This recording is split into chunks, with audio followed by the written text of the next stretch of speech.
पितृपक्ष की एक महान और दिव्य कथा लेकर आए हैं। इस पवित्र कथा को श्रवण करने मात्र से सभी प्रकार के पितृदोष समाप्त हो जाते हैं। जिस मनुष्य के कानों में ये कथा पड़ती है उसके करोड़ों पाप नष्ट हो जाते हैं और उसे अपार धन संपत्ति, सुख तथा समृद्धि की प्राप्ति होती है। ये अद्भुत कथा स्वयं भगवान श्री कृष्ण ने पक्षीराज गरुड़ को सुनाई थी। तो आइए श्रद्धा और मनोयोग के साथ सुनते हैं पितृपक्ष की ये परम मंगलमय कथा। दोस्तों, बात बहुत प्राचीन समय की है। एक बार पक्षियों के राजा गरुड़ के मन में पितृपक्ष को लेकर गहरी जिज्ञासा उत्पन्न हुई। इस जिज्ञासा का समाधान पाने के लिए गरुड़ जी द्वारिका पहुँचे और भगवान श्री कृष्ण के समक्ष विनम्रता पूर्वक प्रणाम कर खड़े हो गए। भगवान श्री कृष्ण ने गरुड़ को स्नेह पूर्वक अपने समीप बैठने का संकेत किया। गरुड़ ने हाथ जोड़कर निवेदन किया, हे प्रभु, मेरी एक शंका है, कृपा करके बताइए, पितृपक्ष में यदि मनुष्य पितरों की पूजा करता है तो उसे क्या फल मिलता है? इन पवित्र दिनों में पितरों की प्रसन्नता के लिए कौन कौन से उपाय किए जाने चाहिए? भगवान श्री कृष्ण ने गरुड़ की ओर मुस्कुराकर देखा और बोले, हे गरुड़, तुमने अत्यंत उत्तम प्रश्न किया है। वास्तव में तुम्हारे प्रश्न में संपूर्ण मानव जाति का कल्याण निहित है। जो व्यक्ति श्रद्धा से पितरों को संतुष्ट करता है उसके सभी दुख दोष स्वतः ही समाप्त हो जाते हैं। पितरों की पूजा करने से मनुष्य को अपने पूर्वजों का आशीर्वाद प्राप्त होता है। इस संदर्भ में एक प्राचीन कथा प्रचलित है जो मैं आज तुम्हें सुनाता हूँ। इसे ध्यान पूर्वक सुनो। जो भी श्रद्धा पूर्वक इस कथा को सुनता और सुनाता है उसके समस्त पितृदोष नष्ट हो जाते हैं और उस पर सदैव पितरों की कृपा बनी रहती है। गरुड़ ने उत्सुक होकर कहा, हे प्रभु, आपके श्रीमुख से इस मंगल कथा को सुनने के लिए मैं अत्यंत आतुर हूँ। कृपया मुझे विस्तार से ये कथा सुनाइए। मैं अवश्य इस पुनीत कथा को जन जन तक पहुँचाऊंगा। श्री कृष्ण बोले, हे गरुड़, बहुत समय पहले की बात है। प्राचीन काल में रुचि नाम के एक पराक्रमी राजा थे। राजा रुचि ने एक दिन संसार के समस्त माया मोह को त्यागने का निर्णय ले लिया। उन्होंने अपना राजपाट, धन दौलत और सारे सांसारिक सुखों का परित्याग कर दिया और वैराग्य धारण कर लिया। निर्मोही होकर वे ब्रह्मचर्य का पालन करते हुए तपस्वी जीवन बिताने लगे। राजा रुचि घर परिवार छोड़कर वन में एक साधु की भांति विचरण करने लगे। वे दिन में केवल एक बार अल्प भोजन करते और बाकी समय प्रभु चिंतन एवं तपस्या में लीन रहते थे। राजा रुचि के इस कठोर त्यागपूर्ण जीवन को देखकर उनके पितृगण अत्यंत चिंतित हो उठे। स्वर्गलोक में विराजमान उनके दिवंगत पूर्वज ये देखकर बहुत दुखी हुए कि उनका वंशज संसार त्याग कर सन्यासी जीवन अपना रहा है। अपने पुत्र के वंश को इस प्रकार समाप्त होता देख पितरों को भय होने लगा। वे विचार करने लगे कि यदि रुचि ने विवाह नहीं किया और संतान उत्पन्न नहीं की तो उनके कुल की परंपरा यहीं समाप्त हो जाएगी। फिर पितरों को पिंडदान और श्राद्ध कर्म कौन करेगा? इस आशंका से व्याकुल होकर पितरों ने निश्चय किया कि उन्हें स्वयं पृथ्वीलोक पर जाकर अपने वंशज को समझाना चाहिए ताकि वो वैराग्य छोड़कर गृहस्थ जीवन अपना ले। कुछ समय पश्चात एक दिन ऋषि बन चुके राजा रुचि वन में एकांत तपस्या में लीन थे। उसी समय अचानक एक दिव्य प्रकाश वहां प्रकट हुआ और 4 तेजस्वी पुरुष वहां अवतरित हुए। उन दिव्य आत्माओं को देखकर ऋषि रुचि की तंद्रा भंग हो गई और उन्होंने विस्मय से आंखें खोली। अपने समक्ष ऐसे अलौकिक आगंतुकों को खड़ा देखा तो वे तत्काल उठकर उनके चरणों में दंडवत प्रणाम करने लगे। उन्होंने विनीत स्वर में पूछा, हे महान आत्माओं, आप कौन हैं और आज मेरे समक्ष प्रकट होने का क्या कारण है? उनमें से एक दिव्य पुरुष ने मधुर स्वर में कहा, वत्स रुचि, हम तुम्हारे पितृगण हैं, अर्थात तुम्हारे पूर्वज। तुम्हारा वर्तमान आचरण देखकर हम अत्यंत दुखी हैं, इसलिए तुमसे मिलने आए हैं। अपने पूर्वजों को सामने खड़ा जानकर ऋषि रुचि की आंखें श्रद्धा से भर आईं। उन्होंने हाथ जोड़कर आदरपूर्वक कहा, हे पूज्य पितर देवों, आपके दर्शन से मेरा जीवन धन्य हो गया। कृपा करके ये बताइए कि मेरे किस व्यवहार से आप अप्रसन्न हैं? मुझसे ऐसी क्या त्रुटि हुई है जो आप सभी मुझे चेताने स्वर्ग से स्वयं पधारे हैं? एक पितर ने गंभीर स्वर में कहा, हे पुत्र, हम तुम्हारे जीवन के मार्ग से संतुष्ट नहीं हैं, क्योंकि तुमने अब तक विवाह ही नहीं किया। बताओ, तुमने गृहस्थ जीवन से मुंह मोड़ने का निर्णय क्यों लिया? विवाह करना और गृहस्थ आश्रम में प्रवेश करना मानव जीवन का परम कर्तव्य है। गृहस्थ आश्रम तो स्वर्ग एवं मोक्ष प्राप्ति का उत्तम मार्ग माना गया है। गृहस्थ बने बिना मनुष्य अपने समस्त कर्तव्यों का पालन नहीं कर सकता, न ही मोक्ष प्राप्त कर सकता है। दूसरे पितर ने समझाते हुए आगे कहा, हे वत्स, गृहस्थ जीवन में रहकर ही मनुष्य देवताओं, पितरों, ऋषि मुनियों और अतिथियों की सेवा भली भांति कर पाता है। जो व्यक्ति घर परिवार में रहकर यज्ञ करता है, देवताओं को स्वाहा उच्चार के साथ हवि अर्पित करता है और पितरों के निमित्त स्वधा कहकर तर्पण करता है, वही अपने देव ऋण और पितृ ऋण से मुक्त होता है। इसी प्रकार गृहस्थ अपने द्वार पर आए अतिथि को अन्न जल देकर तृप्त करता है और दान पुण्य करता है, तो ऋषि ऋण और मानव ऋण भी चुका देता है। एक अन्य पितर ने समझाया, संतान उत्पन्न करना और वंश को आगे बढ़ाना मनुष्य का परम धर्म है। सोचो, बिना संतान के तुम स्वर्ग कैसे प्राप्त करोगे? तुम्हारे बाद तुम्हारे पितरों को पिंडदान और श्राद्ध कर्म कौन करेगा? देव पूजा और पितृ तर्पण जैसे कर्म किए बिना तुम्हें उत्तम लोकों की प्राप्ति भी नहीं होगी। यदि तुम अपने कर्तव्य से विमुख रहे तो मरने के बाद तुम्हें नरक भोगना पड़ेगा और अगले जन्म में भी कष्ट उठाने पड़ेंगे। पितरों की बात सुनकर कुछ देर तक ऋषि रुचि मौन रहे। फिर उन्होंने धीरे से उत्तर दिया, हे मेरे पूज्य पूर्वजों, आपकी चिंताओं का मूल कारण मैं समझ रहा हूं, किंतु कृपा करके मेरी बात भी सुनिए। मेरे विचार में सांसारिक विवाह का बंधन मनुष्य के लिए अनेक दुखों का कारण बन जाता है। गृहस्थ जीवन में कदम रखते ही मोह माया घेर लेती है और मनुष्य जाने अनजाने नए पाप कर्म करने लगता है। इसी विचार से मैंने आजीवन अविवाहित रहने का संकल्प लिया है। मैं मानता हूं कि स्त्री संग करने से मन और इंद्रियों पर नियंत्रण रखना कठिन हो जाता है, जिससे आत्मिक शांति भंग होती है। जो व्यक्ति ब्रह्मचर्य का पालन करते हुए प्रतिदिन शास्त्रों का अध्ययन करता है और ज्ञान रूपी अमृत से अपनी आत्मा को निर्मल करता है, वही वास्तव में प्रशंसनीय है। इसलिए मैंने अपनी इंद्रियों को वश में रखते हुए ज्ञान के मार्ग पर चलने का निर्णय किया है, ताकि अपनी आत्मा को संसार के बंधनों से दूर रख सकूं। पितृगण कुछ क्षण के लिए शांत रहे। फिर एक पितर ने धैर्यपूर्वक समझाया, वत्स, इंद्रिय संयम और आत्मा की शुद्धि की बात तुमने ठीक कही है। मनुष्य को अवश्य अपने मन और इंद्रियों को वश में रखना चाहिए और आत्मज्ञान के जल से अपनी आत्मा को पवित्र करते रहना चाहिए। लेकिन तुम जिस मार्ग पर चल रहे हो वह पूर्ण कल्याण का पथ नहीं है। वेद शास्त्रों में जिन कर्मों का विधान है उनका त्याग करना उचित नहीं। यज्ञ, दान, तप जैसे शुभ कर्म यदि निष्काम भाव से किए जाएं तो वे बंधन नहीं बनते, बल्कि पापों को नष्ट करते हैं। पूर्व जन्मों के पाप पुण्य भी मनुष्य को जो सुख दुख देते हैं उनका भोग कर लेने से कट जाते हैं। अब तुम्हारे तर्क का उत्तर सुनो। शास्त्रों में पुरुष को विवाह करने और गृहस्थाश्रम अपनाने का आदेश दिया गया है। यदि तुम विवाह नहीं करोगे तो तुम्हें मोक्ष कैसे मिलेगा? बिना संतान के ना तुम्हें स्वर्ग की प्राप्ति होगी, ना हमें तर्पण मिलेगा। संतान के द्वारा किए गए श्राद्ध से ही पितरों को तृप्ति मिलती है और वंश आगे बढ़ता है। अतः हे पुत्र, विधि पूर्वक विवाह करो और संतान उत्पन्न करो। यदि तुम ऐसा नहीं करते तो अब तक तुमने तप त्याग से जो भी पुण्य अर्जित किया है वह सब निष्फल हो जाएगा। हमारा वंश नष्ट होने से हम पितर भी अतृप्त रह जाएंगे। केवल संतान प्राप्त करके और उसका उचित पालन पोषण करके ही तुम हमें संतुष्ट कर सकते हो। पितरों के इन तर्कपूर्ण वचनों ने ऋषि रुचि का हृदय परिवर्तित कर दिया। उन्होंने अनुभव किया कि वास्तव में उनके पूर्वज सही कह रहे थे।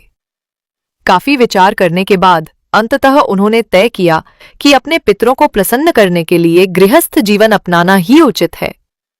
इसके पश्चात ऋषि रुचि ने हाथ जोड़कर पितरों से निवेदन किया, हे पितृदेवों, आपने मुझे सन्मार्ग दिखाया है। अब मैं गृहस्थ जीवन अपनाने के लिए तैयार हूं और विवाह करने का संकल्प लेता हूं। परंतु एक समस्या है, मेरी आयु अब काफी अधिक हो चुकी है। मेरे जैसे वृद्ध और तपस्वी व्यक्ति को कौन अपनी कन्या देगा? किस कन्या के माता पिता मुझसे उसका विवाह करना स्वीकार करेंगे? ये सोचकर मेरे मन में संकोच हो रहा है। पितृगण ने उत्तर दिया, वत्स, तुम सिर्फ अपना कर्तव्य निभाने का प्रण करो, मार्ग अपने आप निकल आएगा। यदि तुम हमारे वचनों को नहीं मानोगे तो हम पितरों का पतन निश्चित है और तुम्हारी भी अधोगति होगी। ये मत सोचो कि कन्या कौन देगा। याद रखो, ईश्वर उन लोगों की सहायता करते हैं जो अपने दायित्व का निर्वाह करने को तत्पर रहते हैं। इतना कहकर चारों दिव्य पितर क्षण भर में अदृश्य हो गए। पितरों के अंतर्ध्यान होते ही ऋषि रुचि अकेले वन में खड़े रह गए। अब उनके समक्ष सबसे बड़ी चुनौती अपने लिए एक उपयुक्त जीवन संगिनी खोजने की थी।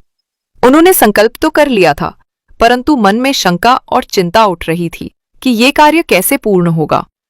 ऋषि रुचि ने अनेक स्थलों पर भटककर अपने लिए वधू खोजने का भरसक प्रयास किया, किंतु हर ओर निराशा ही हाथ लगी। उनकी वृद्धावस्था और तपस्वी जीवन को देखकर कोई भी उन्हें कन्या देने के लिए तैयार नहीं था। समय बीतने के साथ उनकी निराशा बढ़ती गई, लेकिन उन्होंने हिम्मत नहीं हारी। पितरों के वचन उन्हें बार बार स्मरण आते और उनका हृदय व्यथित हो उठता। फिर भी वे निरंतर प्रयत्नशील रहे। आखिरकार बहुत सोच विचार के बाद ऋषि रुचि इस निष्कर्ष पर पहुंचे कि अब केवल ईश्वर ही उनकी सहायता कर सकते हैं। उन्होंने निश्चय किया कि सृष्टिकर्ता भगवान ब्रह्मा की आराधना की जाए। ये सोचकर वे एक घने वन में एकांत स्थान पर तपस्या करने बैठ गए। ऋषि रुचि ने दृढ़ संकल्प के साथ तप आरंभ किया। उनकी तपस्या दिनों दिन कठोर होती गई। उन्होंने 100 वर्षों तक कठोर तप में खुद को तपाया।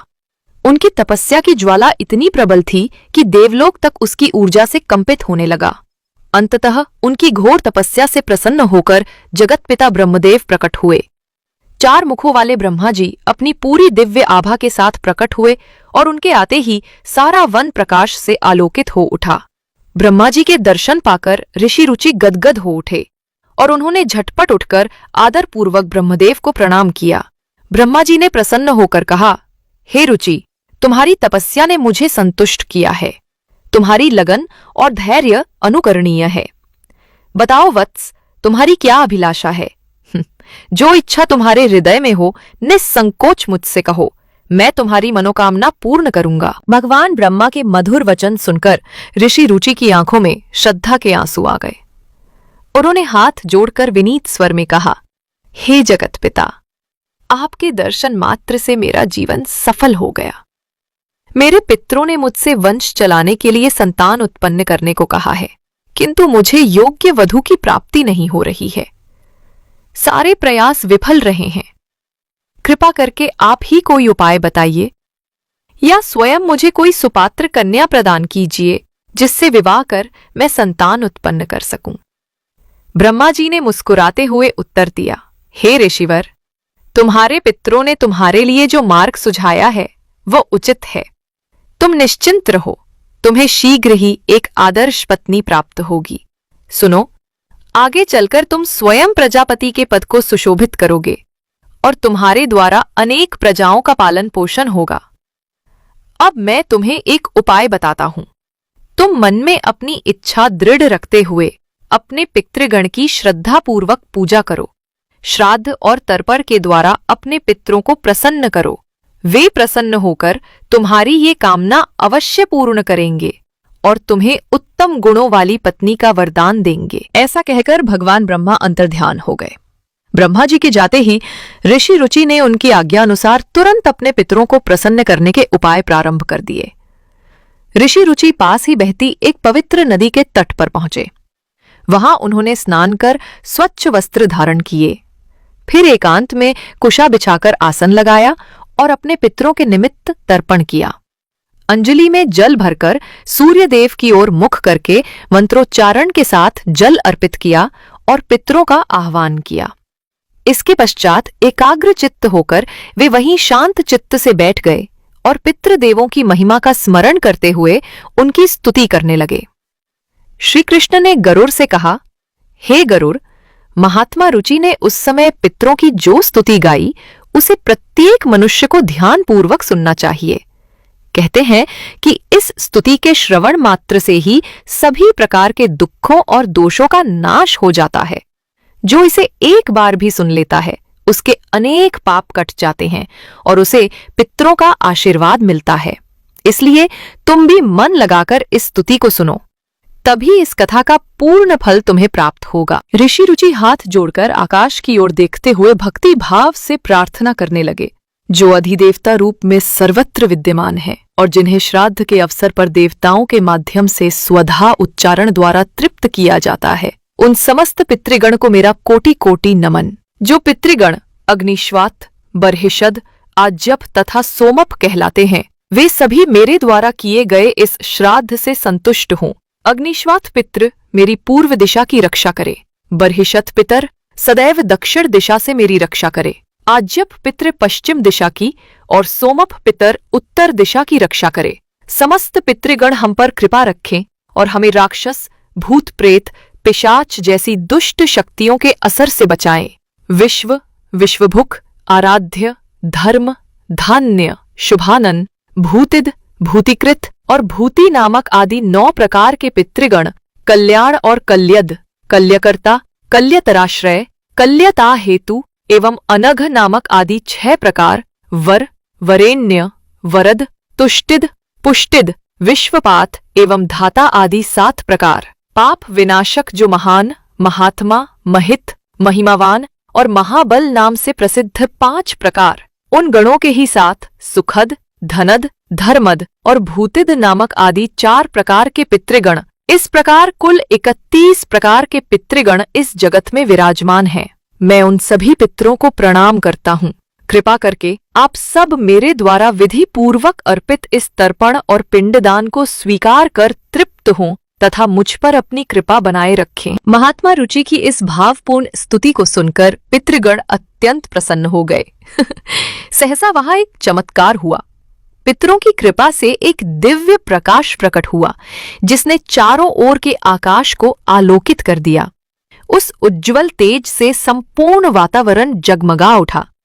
ऋषि रुचि ने विस्मय और भक्ति भाव से उस प्रकाश की ओर देखा और तुरंत भूमि पर घुटनों के बल बैठकर हाथ जोड़ लिए। कुछ ही क्षणों में वो प्रकाश मूर्त रूप लेने लगा। ऋषि रुचि की स्तुति से प्रसन्न होकर पितृगण प्रत्यक्ष दर्शन देने के लिए अवतरित हो रहे थे। जल्द ही वही चारों दिव्य पितर एक बार फिर रुचि के सामने प्रकट हुए। इस बार उनके मुखमंडल प्रसन्नता से दमक रहे थे। ऋषि रुचि ने श्रद्धापूर्वक उनके चरणों में प्रणाम किया। वे पहले ही श्राद्ध में पुष्प, चंदन, धूप आदि अर्पित कर चुके थे और अब पितरगण उन सुगंधित पुष्पों की मोहक महक से परिवेष्टित दिखाई दे रहे थे। प्रसन्न पितरों ने हाथ उठाकर आशीर्वाद देते हुए कहा, हे पुत्र रुचि, तुम्हारी भक्ति और स्तुति से हम अत्यंत संतुष्ट हैं। तुमने सच्चे हृदय से हमारा आवाहन कर तर्पण दिया और गुणगान किया है, अतः हम प्रसन्न होकर तुम्हें वरदान देना चाहते हैं। निर्भय होकर अपनी इच्छा हमारे समक्ष प्रकट करो। जो भी तुम्हारी अभिलाषा है निसंकोच हमसे मांग लो। ऋषि रुचि ने विनम्रता से सिर झुकाकर कहा, हे पितृदेवों, आपका असीम अनुग्रह है कि आप मुझसे प्रसन्न हैं। परमपिता ब्रह्मा जी ने भी मुझ पर कृपा कर सृष्टि के विस्तार हेतु मुझे प्रजापति बनने का आशीर्वाद दिया है। अब आप ही मुझ पर दया करके ऐसी पत्नी का वरदान दे जो गुणवान, तेजस्वी और सदाचारी हो। मैं चाहता हूं कि उससे मुझे उत्तम संतान की प्राप्ति हो, जिससे हमारा वंश आगे बढ़े और आपके दिए हुए ऋणों से मैं मुक्त हो सकूं। पितरों ने आशीर्वाद भरी वाणी में कहा, तथास्तु। हे वत्स, हम अभी इसी क्षण तुम्हारी मनोकामना पूर्ण करते हैं। हमारे आशीर्वाद से तुम्हें यहीं एक सुलक्षणा एवं मनोहर पत्नी प्राप्त होगी। उसी से तुम्हें एक तेजस्वी एवं बुद्धिमान पुत्र की प्राप्ति होगी। जान लो रुचि, पितरों ने मुस्कुराते हुए कहा, तुम्हारा वो पुत्र अद्वितीय, बुद्धिमान और महान पराक्रमी होगा। वो रौच्य नाम से तीनों लोकों में प्रसिद्धि प्राप्त करेगा। आगे चलकर तुम्हारे उस पुत्र के भी अनेक बलवान और धर्मपरायण पुत्र होंगे, जो पृथ्वी पर राज्य करेंगे और प्रजा का कल्याण करेंगे। हमारा आशीर्वाद तुम्हारे वंश पर सदैव बना रहेगा। पितरों का वरदान मिलते ही निकट प्रवाहित नदी का जल तेज प्रकाश से जगमगा उठा। उसी प्रकाश के मध्य से एक दिव्य स्त्री प्रकट हुई, जिनका रूप अद्भुत तेजस्वी था। ये स्वर्गलोक की अप्सरा प्रमलोचा थी और उनके साथ एक अत्यंत सुंदर कन्या उपस्थित थी। प्रमलोचा ने महर्षि रुचि से कहा, हे तपस्वी श्रेष्ठ, मैं अप्सरा प्रमलोचा हूँ। समुद्रदेव वरुण के पुत्र महर्षि पुष्कर के संग से मुझे ये अनुपम सुंदर कन्या प्राप्त हुई है। मेरी इस पुत्री का नाम मानिनी है और ये रूप एवं गुण में अद्वितीय है। आज मैं अपनी इस प्रिय पुत्री को आपकी पत्नी के रूप में समर्पित करती हूँ। कृपया आप मानिनी को स्वीकार करें। इससे आपको एक अत्यंत तेजस्वी पुत्र की प्राप्ति होगी, जो मनु नाम से विख्यात होगा। अप्सरा प्रमलोचा के वचन सुनकर ऋषि रुचि का हृदय कृतज्ञता से भर गया। उन्होंने पितृगण और प्रमलोचा को प्रणाम करते हुए मानिनी को सहर्ष पत्नी रूप में स्वीकार कर लिया। पितृगण के आशीर्वाद से वही ऋषि रुचि और मानिनी का विधि पूर्वक विवाह संपन्न हो गया। देवताओं ने प्रसन्न होकर पुष्प वर्षा की और वर वधू को आशीष दिया। प्रमलोचा ने अपनी पुत्री को गले लगाकर विदा किया और पितृगण भी वर वधू को आशीर्वाद देकर अपने लोक लौट गए। कुछ समय पश्चात मानिनी ने एक परम तेजस्वी पुत्र को जन्म दिया, जिसका नाम मनुरौच्य रखा गया। उस बालक ने युवा होकर अपनी बुद्धिमत्ता और पराक्रम से तीनों लोकों में अपने कुल की कीर्ति फैलाई और अपने कुल का गौरव बढ़ाया। इस प्रकार राजा रुचि का वंश आगे बढ़ा और उनके पितर पूर्णतः तृप्त व संतुष्ट हुए। दोस्तों, इस कथा से स्पष्ट होता है कि पितरों की पूजा और श्राद्ध कर्म का जीवन में अत्यंत महत्व है। पितृपक्ष के दौरान हमें अपने दिवंगत पूर्वजों को श्रद्धापूर्वक स्मरण कर तर्पण करना चाहिए, जिससे पितर प्रसन्न होकर आशीर्वाद देते हैं और जीवन के कष्ट दूर होते हैं। यही है पितृपक्ष की वो दिव्य कथा जो भगवान श्री कृष्ण ने पक्षीराज गरुड़ को सुनाई थी। इस कथा के श्रवण से समस्त पितृदोष शांत हो जाते हैं और परिवार में सुख समृद्धि आती है। आशा है कि आपको ये कथा सुनकर आनंद और प्रेरणा मिली होगी। आपको ये कथा कैसी लगी, कमेंट करके अवश्य बताएं। जानकारी अच्छी लगी तो वीडियो को लाइक करना ना भूलें और कमेंट में जय पितृदेव, जय श्री कृष्ण, पितृदेव संरक्षणम अवश्य लिखें। साथ ही चैनल को सब्सक्राइब करें। आप सभी का धन्यवाद।